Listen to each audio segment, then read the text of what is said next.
Minimum and Maximum Declination. Mempelajari metode forecast dari William Delbert Kent, Part 12. Quote of the day, courage is not an absence of fear, but rather the assessment that something else is more important than fear.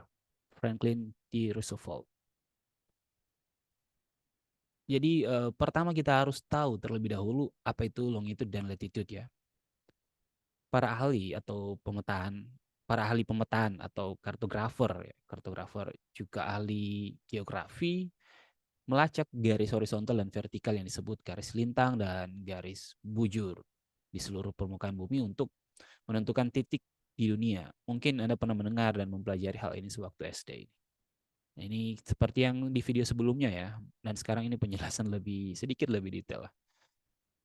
Nah, ini ekuator ya, garis ekuator yang di tengah, lalu ada prime meridian, ini yang di tengah juga di sini ya. Lalu ada garis-garis meridian ini ya. Oke. Ini garis-garis paralel gitu. Oke. Garis horizontal ini ya. Nah, kedua ini ketika digabung menjadi koordinat-koordinat tentu saja. Dan mewakili jarak sudut lokasi dimanapun dari pusat bumi. Misalkan ada planet di sini nih, dia masuk sini, maka koordinatnya adalah titik ini, dan untuk garis horizontalnya dan garis vertikalnya misalkan di sini gitu. Oke.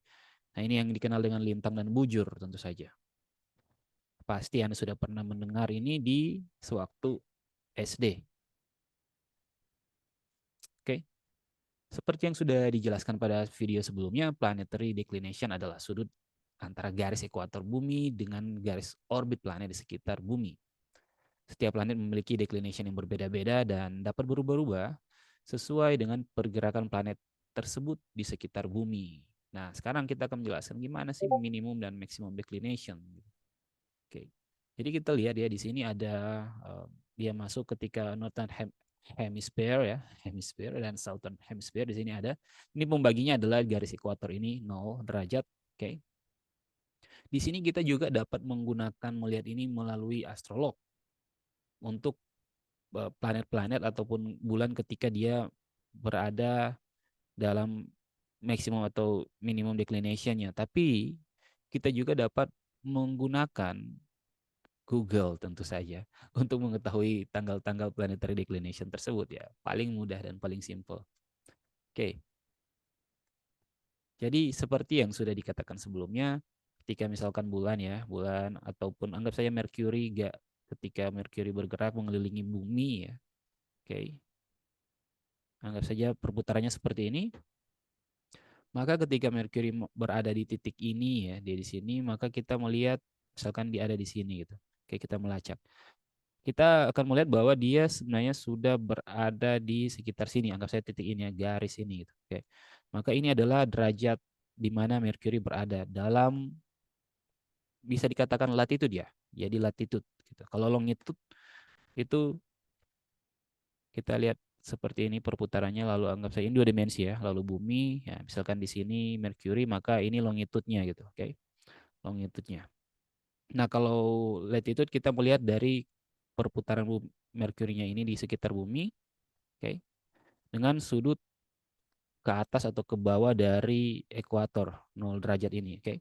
Jadi ketika Mercury berada di titik tertinggi ini ya, ini dikatakan sebagai Mercury maximum declination, atau ketika bulan berada di titik tertinggi maka disebut moon maximum declination, north north declination. Dan kalau di bawah maka menjadi south maximum south declination.